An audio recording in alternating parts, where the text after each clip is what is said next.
407 years ago, our fathers brought forth on this continent a new nation, conceived in liberty and dedicated to the proposition that all men are created equal. Now we are engaged in a great civil war, testing whether that nation or any nation so conceived and so dedicated can long endure. We are met on a great battlefield of that war. We have come to dedicate a portion of that field as a final resting place for those who here gave their lives that the nation might live. It is altogether fitting and proper that we should do this. But in a larger sense, we cannot dedicate, we cannot consecrate, we cannot hallow this ground.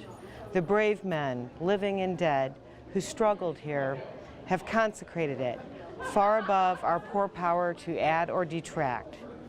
The world will little note, nor long remember what we say here, but it can never forget what they did here. It is for us, the living, rather, to be dedicated here to the unfinished work which they who fought here have thus far so nobly advanced.